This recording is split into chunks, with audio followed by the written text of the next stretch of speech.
Hello नमस्कार जय हिंद friends, my name is Nitesh Kumar. Welcome back to maths by Ashish sir classes.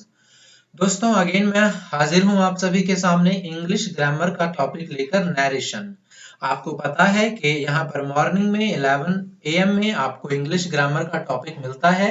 हम conditional sentences, subject verb agreement already complete कर चुके हैं। अगर आप इन्हें देखना चाहते हैं तो डिस्क्रिप्शन बॉक्स में आपको प्लेलिस्ट की लिंक मिल जाएगी, या आप सर्च कर सकते हैं सब्जेक्ट वर्ब एग्रीमेंट या टॉपिक का नाम plus maths by Ashish sir. और इसमें जितने भी हम क्वेश्चंस करते हैं कॉमन एरर्स के फॉर्म में, साथ ही में हम रूल्स भी कवर करते हैं, ताकि अगर आपने पहले पढ़ रखा हो या ना पढ़ रखा हो आपको बेनिफिट मिले। आई गारंटी दोस्तों कि अगर आप आज का ये लेक्चर देखते हैं तो नरेशन से बहुत ज्यादा इश्यूज जो आपको होते होंगे वो धीरे धीरे क्लियर हो जाएंगे। हमारे इस वीडियो का टारगेट है एसएससी में पूछे जाने वाले प्रीलिम्स और मेंस में नरेशन के क्वेश्चंस। आपके एसएससी के किसी भी एग्जाम के लिए इंपॉर्टेंट है तो प्लीज आप लोग वीडियो को एंड तक जरूर देखिएगा। अब एक और बात, आप लोगों को लगता है कि एसएससी के मेंस इंग्लिश में जो नरेशन पूछे जाते हैं लगभग 20 से 25, उसमें क्या होता है कि आपको एक डायरेक्ट स्पीच या इनडायरेक्ट स्पीच दिया होता है, बाकी 4 ऑप्शंस होते हैं, उसको कन्वर्ट करना होता है डायरेक्ट या इनडायरेक्ट स्पीच में। तो ऐसे ही क्वेश्चन हमेशा नहीं आते हैं एग्जाम में। कई बार कॉमन एरर्स में भी नरेशन के क्वेश्चंस पूछ लिए जाते हैं, उसमें आपको एरर फाइंड करना होता है। तो उन सभी को हम अच्छे से कवर करेंगे, बस आप लोग बने रहिए। वीडियो अच्छा लगता है तो कमेंट करिए, थम्स अप करिए। चलिए स्टार्ट करते हैं आज का टॉपिक। यहाँ पर आपको डायरेक्ट स्पीच लिखा है, तो मैं आपको एक छोटा सा इंफॉर्मेशन के डायरेक्ट स्पीच होता क्या है। कोई भी ऐसी बात जो हमने कभी कही थी उसको एज इट इज उठा के रख दिया जाए तो उसे कहते हैं डायरेक्ट स्पीच। जैसे कि आई सेड, मैंने कहा था। Well you have completed this task, well तुम ये टास्क कंप्लीट कर चुके हो। लेकिन अगर ये बात पहले की बात है ना, ये पास्ट की बात है। अगर आप आज की डेट में इसी बात को कहेंगे तो आप बोलेंगे मैंने कहा था कि आप अपना ये टास्क कंप्लीट कर चुके थे। ठीक है, आप ये बात कहेंगे, अब ये बात नहीं कहेंगे, ये तो पहले की बात है। तो ये अगर आप कहते हैं तो इसे कहते हैं डायरेक्ट स्पीच, यानी एज इट इज उठा के रख देना। और अगर उसमें कुछ चेंज करके टेंसेस के हिसाब से आप बोलते हैं तो उसे कहते हैं इनडायरेक्ट स्पीच। और इनडायरेक्ट स्पीच को चेंज करने के लिए कुछ स्पेशल रूल्स होते हैं, वो रूल्स आपको पता होने चाहिए। अगर वो रूल्स नहीं पता होंगे तो डेफिनेटली आप उसे सही नहीं कर पाएंगे। डायरेक्ट स्पीच को हमेशा इन्वर्टेड कोमास में रखा जाता है, लेकिन इनडायरेक्ट स्पीच में कोमास को हटा दिया जाता है। इन्वर्टेड कोमास को, उसको हटाने के लिए आपको एक कंजक्शन की जरूरत पड़ती है, जैसे यहाँ पे हमने दैट का यूज किया है। इन्वर्टेड कोमा को हटाने के लिए हमने एक कंजक्शन का यूज किया है जो है दैट। लेकिन सभी प्रकार के नरेशन में जरूरी नहीं है कि दैट का ही यूज हो। कहीं पे इफ या वेदर का यूज होता है, कहीं पे आपका और कहीं पे आपका टू का यूज होता है, कहीं पे आपका WH फैमिली ही रहता है। तो ये आपको याद करना होगा कहाँ पे किस तरीके से चेंजेस होते हैं। चलिए अब स्टार्ट करते हैं टॉपिक को। यहाँ पे जैसे आप देख रहे हैं आई sad well you have completed this task, तो आई सैड को हम आई सैड ही लिखते हैं। इन्वर्टेड कोमा को, जो नॉर्मल सेंटेंसेस होते हैं, नॉर्मल सेंटेंसेस में इन्वर्टेड कोमा को हटाकर उसकी जगह कंजक्शन दैट लगाते हैं। और जब हम इन्वर्टेड कोमा हटा देते हैं तो अगर ये आपका रिपोर्टेड स्पीच कहते हैं इसको, अगर ये रिपोर्टेड वर्ब कहते हैं इसको, अगर ये पास्ट में है तो इसके अंदर की सभी चीजें भी पास्ट में हो जाएंगी। हैव कन्वर्टेड हो जाएगा हैड में। कभी भी आपका इसके अंदर आपका इज नहीं होगा, एम नहीं होगा, आर, हैज, हैव, ये सब कुछ नहीं रहेगा। डू, डज, कुछ भी नहीं रहेगा। ये सब पास्ट में चेंज हो जाता है अगर वो किसी भी प्रकार का यूनिवर्सल ट्रूथ ना हो तो। मतलब यूनिवर्सल ट्रूथ चेंज नहीं होते, उनका टेंस चेंज नहीं होता। आगे हमने लिखा है दैट टास्क, दिस को कन्वर्ट किया जाता है दैट में। तो एग्जाम में क्या करेगा, आपको यहाँ पे दैट की जगह दिस लिख देगा कॉमन एरर में। आपको पता होगा तो ठीक है, वरना आपका आंसर गलत हो जाएगा। अगला सेंटेंस देखिए, आप लोग देखते रहिए वीडियो एंड तक ना, आपको काफी सारे डाउट्स हैं जो क्लियर हो जाएंगे आपके। अगला देखिए, I said to her why do you like me. So I said to her. So I said ये इंट्रोगेटिव सेंटेंस है, यहाँ पे मतलब क्वेश्चन पूछा गया है, आप क्वेश्चन मार्क से पता लगा सकते हैं। सो ये सैड टू कन्वर्ट हो जाता है आस्क्ड में, ये आपका सेकंड फॉर्म में रहेगा। इसके बाद हर का हर है। इन्वर्टेड कोमा को हटाने के लिए इफ का यूज करते हैं या वेदर का यूज करते हैं, कहां पे? इंट्रोगेटिव सेंटेंसेस में। लेकिन अगर WH फैमिली है तो फिर किसी भी प्रकार का कंजक्शन नहीं यूज होगा। ध्यान से सुनिए, अगर WH फैमिली है डायरेक्ट स्पीच में, तो इनडायरेक्ट स्पीच में उसमें किसी भी टाइप का कंजक्शन नहीं लगता, वाई का वाई ही रहता है। एग्जामिनर क्या करेगा, वो आपको लिख के दे देगा I asked her that why she liked me. So वहां पे दैट में एरर होगा क्योंकि दैट नहीं आना चाहिए। और दूसरा क्या है, यहाँ पे है आपका helping verb plus subject plus main verb फिर इंट्रोगेटिव मार्क। लेकिन जब आप इसका इनडायरेक्ट स्पीच बनाते हैं तो आपका जो शी है ये पहले आता है, यानी इंट्रोगेटिव का जो एक स्ट्रक्चर होता है सेंटेंस का, वो हट करके वो अफर्मेटिव सेंटेंसेस का स्ट्रक्चर हो जाता है। मतलब जो हम नॉर्मल लिखते हैं, सब्जेक्ट प्लस वर्ब फिर उसके बाद ऑब्जेक्ट। ठीक है, आगे देखिए, आप देखते रहिए, आपको मैं बहुत सारे रूल्स बता दूंगा अच्छे तरीके से। अब आते हैं हम कॉमन एरर्स पे। इस तरीके से आपसे एग्जाम में पूछा जाता है। हाँ, अगर आप नरेशन का पूरा रूल्स पढ़ना चाहते हैं, आप इसको उस तरीके से पढ़ना चाहते हैं जैसे मेंस में 20-25 क्वेश्चंस पूछे जाते हैं, तो कमेंट करिएगा। रिस्पांस अच्छा रहा, आप सभी का कमेंट आया तो मैं डेफिनेटली एक सेपरेट वीडियो उसके लिए बना दूंगा। अभी देखते हैं common errors. He told to me that the sun is a star। तो ये अब यहाँ पे कितने एरर्स हो सकते हैं ये भी देखिए। ये पास्ट में है तो मैंने बताया कि ये पास्ट में है, तो ये भी पास्ट में होना चाहिए। तो सन इज ए स्टार की जगह सन वॉज होना चाहिए, लेकिन ये गलत है। सन इज ही सही होगा। क्यों? क्योंकि मैंने तो ये भी बताया था ना, जो यूनिवर्सल ट्रूथ होते हैं वो हमेशा प्रेजेंट इंडेफिनिट में ही होते हैं। The sun is a star, earth moves around the sun, ये सारे के सारे आपके जो होते हैं यूनिवर्सल ट्रूथ वो हमेशा प्रेजेंट सिंपल टेंस में होते हैं। ये यहाँ पे चेंज नहीं होगा। ठीक है, आप प्रेजेंट में बोले, पास्ट में बोले, फ्यूचर में बोले, आपका सेम ही रहता है। सो यहाँ पे वॉज लगा देता तो आपका गलत हो जाता, जबकि इज ही होना चाहिए। अब एरर कहाँ हो सकता है, देखिए डायरेक्ट स्पीच में जब आपका सैड टू लिखा होता है तो उसको चेंज करते हैं डायरेक्ट स्पीच में टोल्ड। कैसे चेंज करते हैं? टोल्ड। और टोल्ड के बाद टू कभी भी नहीं आता, तो एरर कहाँ पे है? एरर है यहाँ पे ऑप्शन नंबर ए में। यहाँ पे टू नहीं आएगा, इसको आप हटा देंगे। एक बात और याद रखनी है कि टोल्ड के बाद हमेशा एक ऑब्जेक्ट आता है, तो यहाँ पे मी आना चाहिए। कई बार क्या करता है एग्जामिनर, ही टोल्ड दैट, वो सिंपल लिख देगा ही टोल्ड दैट, तो आपका वो जो वहां पे एरर होगा, क्योंकि टोल्ड के बाद डायरेक्टली दैट नहीं आ सकता। आपको एक object me, you, her, him ये सब होना जरूरी है। तो इसमें से जितने भी रूल्स क्लियर हुए हैं, आप या तो उसे लिखना चाहें तो लिख सकते हैं, या आप चैप्टर का रिवाइज करते रहिए ग्रामर रूल्स का, आपको क्लियर हो जाएगा। आगे देखिए, he asked me that what had happened। अब यहाँ पे ask जो है ये पास्ट में है, सो यहाँ पे भी पास्ट होगा जैसा आपको बताया गया था। ये इंट्रोगेटिव सेंटेंस था, क्योंकि जब आस्क्ड आया तो वही हम समझ गए कि इंट्रोगेटिव सेंटेंस है। इसका कंजक्शन या तो इफ होता है या वेदर होता है, या फिर WH फैमिली है तो WH फैमिली होता है, दैट कभी भी नहीं होता। अगर आपको एग्जाम में दैट लिखा मिले तो समझिए वो आंसर हो ही नहीं सकता, चाहे वो कॉमन एरर्स में पूछे या जनरली जो 4 ऑप्शंस दिया होता है उसमें से आपको सही ढूंढना होता है। सो आप दैट देखते ही, यहाँ पे आस्क्ड है तो दैट देखते ही आप इसे काट देंगे, ये एरर होना चाहिए। दैट हटा देंगे तो आपका सेंटेंस सही हो जाएगा। अगले सेंटेंस को देखते हैं। He exclaimed with sorrow that his father died just 2 months before। सो मतलब यहाँ पे पास्ट है तो अंदर भी सब कुछ पास्ट में होना चाहिए।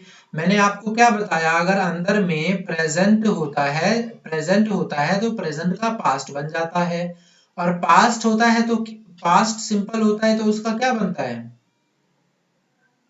उसका बनता है पास्ट परफेक्ट। ध्यान से देखिएगा इसे, पास्ट का क्या बनता है, पास्ट परफेक्ट। तो अब इसमें एरर कहाँ है, अगर आपको पता चल गया तो बहुत अच्छी बात है, लाइक कर दीजिए वीडियो को। देखिए यहाँ पे एक वर्ड लिखा हुआ है 2 months बिफोर। मैं जब टेंस कवर करूंगा तो उसमें भी बताऊंगा। यहाँ भी देखिए, जब भी इस तरीके का पास्ट का पॉइंट ऑफ टाइम आता है तो इसका मतलब वो सेंटेंस पास्ट में होना चाहिए, पास्ट में ही है। तो अगर ये सेंटेंस पहले से ही पास्ट में था तो आज जब हम इसको ठीक करेंगे डायरेक्ट स्पीच से इनडायरेक्ट स्पीच में, फिर तो ये पास्ट परफेक्ट में होना चाहिए। मतलब क्योंकि यहाँ पे 2 months एगो लिखा है तो जो इसका जनरल फॉर्म होगा ना, जो जनरल फॉर्म होगा इसका, वो पास्ट में ही होगा। तो क्योंकि यहाँ पे जो आपका रिपोर्टेड वर्ब पास्ट में है, जब आप इन्वर्टेड कोमा को हटा करके अंदर में जो सेंटेंस है आपका उसको ठीक करेंगे तो वो बन जाना चाहिए पास्ट परफेक्ट। तो यहाँ होना चाहिए हैड डाइड। क्लियर है? क्यों? क्योंकि पहले ही पास्ट में होना चाहिए था, क्योंकि 2 months बिफोर लिखा है। पर क्योंकि हम चेंज कर रहे हैं इनडायरेक्ट स्पीच से इनडायरेक्ट स्पीच में, तो फिर यहाँ पे पास्ट परफेक्ट होना चाहिए, हैड डाइड यूज होना चाहिए इसकी जगह। अगला देखिए, शी रिक्वेस्टेड हिम। अब ये पास्ट आ गया आपका और इसका कंजक्शन टू होता है। देखिए मैंने आपको बताया था कुछ में कंजक्शंस टू होते हैं, तो रिक्वेस्ट के साथ कंजक्शन टू आएगा, याद रखिएगा। अब इसके अंदर क्या एरर हो सकता है, as she has very high fever. So यहाँ पे हैज नहीं आएगा, यहाँ पे आएगा हैड। मैंने आपको बताया है जब रिपोर्टेड वर्ब पास्ट में हो तो इनडायरेक्ट स्पीच के अंदर का जितना भी सेंटेंस होता है वो भी पास्ट में ही आएगा। Is, am, are, has, have, do, did, sorry do, does कुछ भी नहीं आएगा। आपका हैज है तो उसका हैड हो जाएगा। अगले सेंटेंस पे चलते हैं। सो हमारा नेक्स्ट सेंटेंस है, my teacher wanted to know if I had done the homework और नॉट।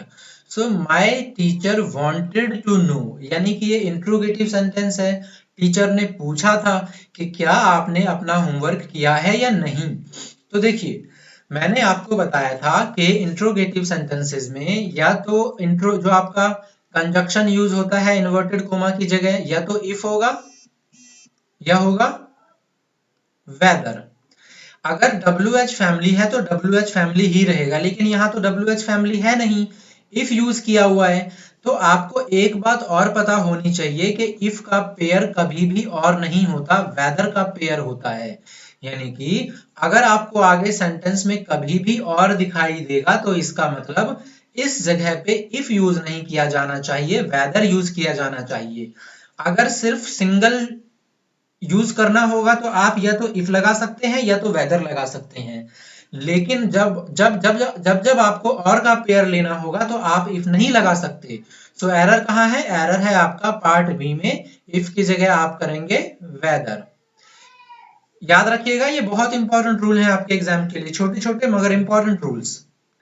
अगला सेंटेंस देखिए, she says I studied hard so that I may get good marks।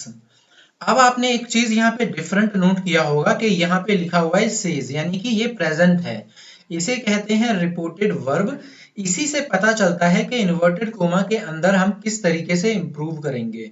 सो ये तो आपका प्रेजेंट में है, तो अब क्या होगा देखिए, अगर ये पास्ट में होता तो अंदर की चीजें प्रेजेंट का पास्ट और पास्ट का पास्ट परफेक्ट बन जाती, प्रेजेंट परफेक्ट का पास्ट परफेक्ट बन जाती। लेकिन जब यहाँ पे प्रेजेंट होता है तो अंदर में जो भी फॉर्म लिखा हो आपका, जिस भी टेंस का यूज किया हो वही टेंस आपका यूज किया जाता है, हम चेंज नहीं करते। याद रखिएगा जब रिपोर्टेड वर्ब आपका प्रेजेंट टेंस में हो तो इन्वर्टेड कोमा के अंदर की स्पीच को चेंज नहीं किया जाता। क्या लिखा है यहाँ पे, आई स्टडीड, ये पास्ट है तो इसका मतलब अंदर की सारी चीजें पास्ट में ही रहेंगी। अगर प्रेजेंट होता तो अंदर की सारी चीजें प्रेजेंट में ही रहेंगी। सो आई स्टडीड हार्ड, मैंने मेहनत करी थी बहुत ज्यादा, सो दैट, ताकि, आई मे गेट गुड मार्क्स, मैं प्राप्त कर सकूं अच्छे मार्क्स। अब कहां गलती है तो ध्यान से देखिए, क्योंकि मैंने आपको बताया कि अंदर के इन्वर्टेड कोमा के अंदर की स्पीच की टेंसेस चेंज नहीं किया जा सकता। लेकिन अगर सेंटेंस की शुरुआत पास्ट से हो रहा है तो अंदर जितनी भी चीजें यूज की जाएंगी वो भी तो पास्ट में ही होगी। ये वाला जो हमने माइट, मे का माइट किया है, ये हमने इसके अकॉर्डिंग नहीं किया है, ये हमने इसके अकॉर्डिंग किया है कि अगर सेंटेंस की शुरुआत, स्पीच की शुरुआत पास्ट में हुई है तो आगे भी पास्ट होना चाहिए। सो इस हिसाब से आपका मे की जगह क्या आ जाएगा, माइट। अब ये सेंटेंस आपका करेक्ट है। Let's move to the next statement, next sentence. The principal said that the gates should be locked as the classes have started. So यहाँ पे हमारा ये रिपोर्टेड वर्ब है वो पास्ट में है। इसका मतलब अंदर में सारी चीजें पास्ट में ही रहनी चाहिए। That the gates should be locked, तो ये तो आपका बी वर्ब की थर्ड फॉर्म है। As the classes have started गलत हो जाएगा, as the classes had started। देखिए डायरेक्ट स्पीच में have started था, मतलब वो उन्होंने कहा कि क्लास स्टार्ट हो चुकी है। लेकिन जब भी आप इस बात को फ्यूचर में कहेंगे या आगे कभी कहेंगे तो आप उसको एज इट इज कहेंगे तो हैव होगा, लेकिन एज इट इज कहेंगे तो इन्वर्टेड कोमा में होना चाहिए। अगर इन्वर्टेड कोमा हटा रहे हैं इसका मतलब आप इसको एज इट इज नहीं बोल रहे, आज के हिसाब से बोल रहे हैं। सो आप हैड लगाएंगे, मतलब क्लासेस स्टार्ट हो चुकी थी। अगला सेंटेंस देखिए, he told us that he has not read the book। so told के बाद to नहीं आता, यहाँ पे नहीं है तो चलिए ठीक है। told के बाद एक ऑब्जेक्ट चाहिए, as us है तो ये भी ठीक है, मतलब फर्स्ट में कोई एरर नहीं है, सेकंड में नहीं है, या तो होगा थर्ड में या होगा नो एरर। अब ये बहुत इजी है, अब ये आप खुद ही करिए। आप ना क्या करिए, इसका आंसर खुद ही करिए और मुझे बताइए सी में एरर है या नो एरर है, कमेंट करके बताइए। ही हैज होगा या क्या होगा। अगला सेंटेंस देखिए, mother allowed me to go whenever I want. ये पास्ट है, मदर ने मुझे अलाउड किया था टू गो वेयरएवर। यहाँ पे आपका गो का वर्ब का फर्स्ट फॉर्म आ सकता है क्योंकि ये टू के बाद आया है, और टू के बाद जब भी वर्ब की फॉर्म आती है वो सिर्फ फर्स्ट फॉर्म में होती है। ये मेन वर्ब नहीं है तो इसको चेंज नहीं करना, हम सिर्फ मेन वर्ब को देखते हैं। ये मेन वर्ब नहीं है, ये तो इन्फिनिटिव वर्ब है आपका। तो आगे देखते हैं, to go whenever I want, ये आपका मेन वर्ब है तो वांट गलत हो जाएगा, वांट की जगह होना चाहिए था वांटेड। अब ये सही है। क्लियर है यहां तक सारी चीजें? अगर कोई डाउट है तो मुझे आप कमेंट करिए। आगे देखिए, my friend asked me what she could do for me in that critical situation. So यहाँ पे आस्क्ड है यानी कि इंट्रोगेटिव सेंटेंस, और ये पास्ट है तो अंदर में सब कुछ पास्ट होना चाहिए। अब व्हाट है WH फैमिली, तो इफ या वेदर का यूज नहीं होगा। लेकिन अंदर में एक एरर है, क्या है?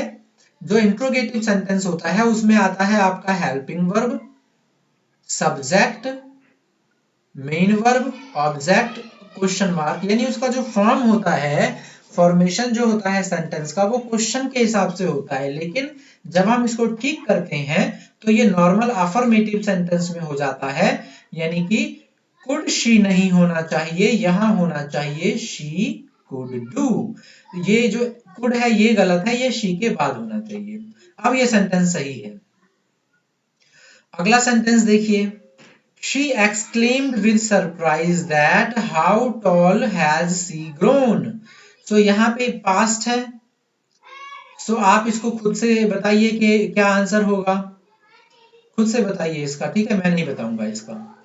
अगला देखिए, When my boss said, जब मेरे बॉस ने कहा था, ये फिर से पास्ट हो गया आपका, that he was coming to see me the next day, I wondered that problems he will have with me. What, मुझे आश्चर्य हुआ कि क्या प्रॉब्लम है जो उसके साथ हो सकती है। सो सेंटेंस बहुत बड़ा है, आप ढूंढते रह जाएंगे यार एरर कहाँ है, लेकिन अगर आप ध्यान देंगे तो विल नहीं आएगा क्योंकि विल प्रेजेंट फॉर्म होता है, इसकी जगह हम वुड करेंगे जो कि पास्ट फॉर्म होना चाहिए, क्योंकि सेंटेंस का जो इस रिपोर्टेड वर्ब है वो पास्ट टेंस में है। आगे देखिए आपका सी का भी वॉज है, ठीक है, आई वांटेड का भी पास्ट है, सारे पास्ट में ही है, सो आपका वुड हैव होना चाहिए। अगला sentence, he asked me that if I was fine। So interrogative sentence है, तो यहाँ पे फॉर्मेशन होना चाहिए अफर्मेटिव का, क्योंकि हम इसे ठीक करके लिखेंगे अब।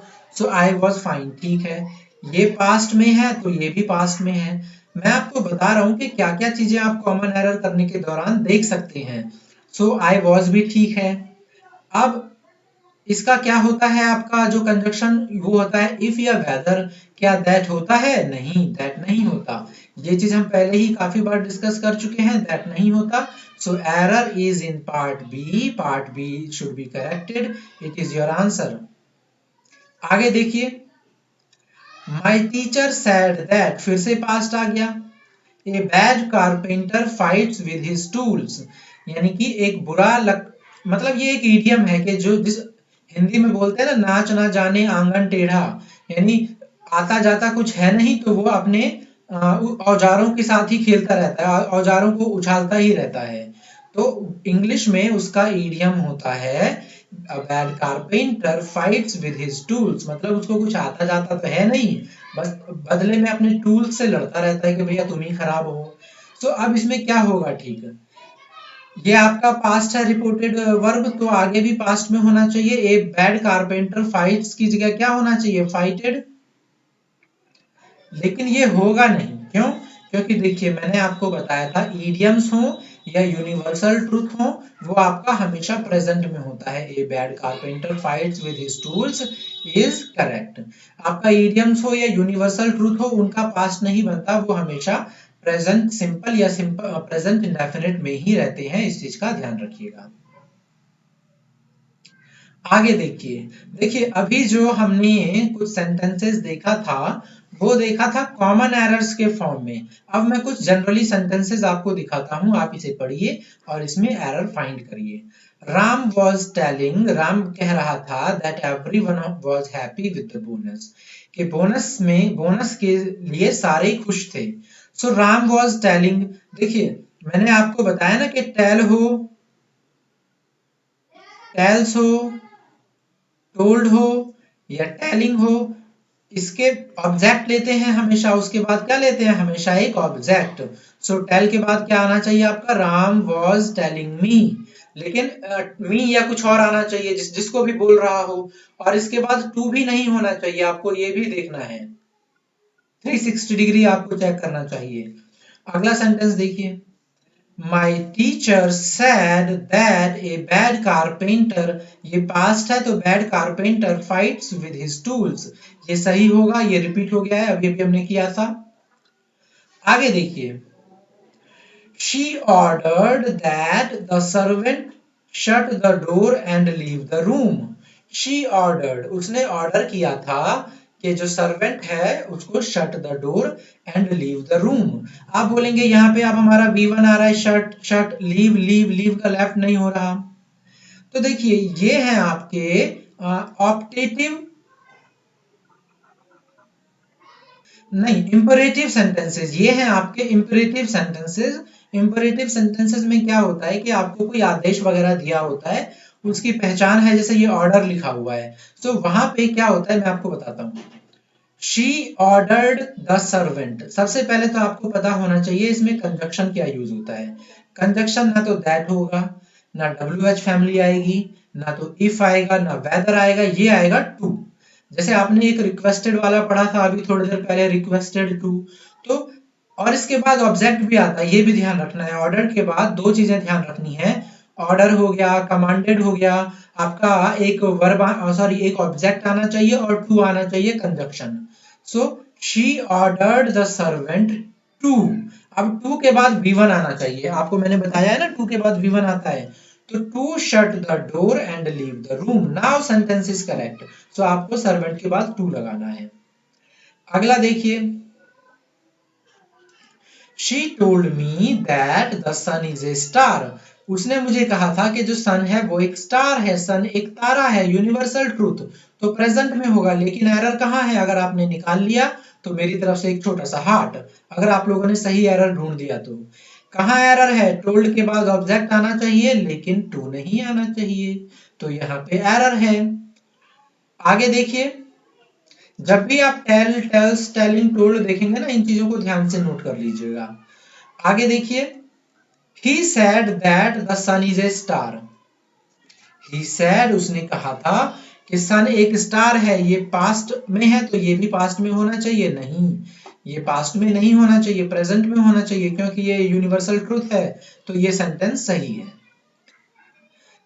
लास्ट सेंटेंस देखिए आज का, the king commanded to call the first witness. तो इसमें भी ऑर्डर दिया गया, एक तरीके से कमांड दिया गया है, यानी कि इंपरेटिव सेंटेंसेस हैं ये भी। सो इसके बाद होना चाहिए जो आपका ये होना चाहिए, मतलब कंजक्शन टू होना चाहिए। इसमें टू नहीं था तो हमने टू लगाया था। इसके बाद फर्स्ट फॉर्म आता है call the first witness. King ने बोला, कमांड दिया कि भैया पहले विटनेस को बुलाओ। तो और क्या क्या एरर हो सकता है, मैंने आपको बताया था ना कि ऑब्जेक्ट होना जरूरी है, लेकिन यहाँ पे ऑब्जेक्ट है नहीं। किंग ने कमांड तो दिया पर किसको हमें नहीं पता, हमें बताना होता है। सो यहाँ पे द किंग कमांडेड दैम लिख दीजिए सिंपल, क्योंकि जब हमें नहीं पता किसको बताया तो दैम लिख दीजिए। या आपका जो ऑप्शन होगा जब आप नरेशन फाइंड करेंगे तो ऑप्शन में आपको अंदाजा लग जाएगा। कहीं पे दैट लगा होगा तो उसको एलिमिनेट करिएगा, कहीं पे टू नहीं लगा होगा उसको एलिमिनेट करिएगा, कहीं ऑब्जेक्ट नहीं होगा उसको एलिमिनेट करिएगा। एक ऐसी चीज होगी जहां पे सारा का सारा दिया होगा, फिर वो आपका आंसर है। तो आपको क्या करना है अब फ्रेंड्स, मुझे बताना है कि वीडियो कैसा लगा। अपनी रेटिंग्स देना मत भूलिए, रेटिंग्स दे सकते हैं स्टार्स के जरिए। आप बताइए how many stars are you giving me out of 5 out of 10। और वीडियो को ढेर सारा प्यार दीजिए जैसे आपने पहले के वीडियोस को दिया है। और भी काफी सारे लेक्चर्स हमने अपलोड, जैसे ये 2 किया है, और भी काफी सारे लेक्चर्स अपलोड करना है। तो इसको आप डिस्क्रिप्शन बॉक्स में लिंक दिया है, आप वहां जा करके देख सकते हैं, सर्च कर सकते हैं English grammar classes maths by Ashish sir करके, तो आपको सारा का सारा मिल जाएगा। तो चलिए मिलते हैं आपसे अगले वीडियो में नए ग्रामर के टॉपिक के साथ। आज का वीडियो यहीं स्टॉप करते हैं। ये वीडियो देखने के लिए आप सभी का धन्यवाद। जय हिंद, जय भारत।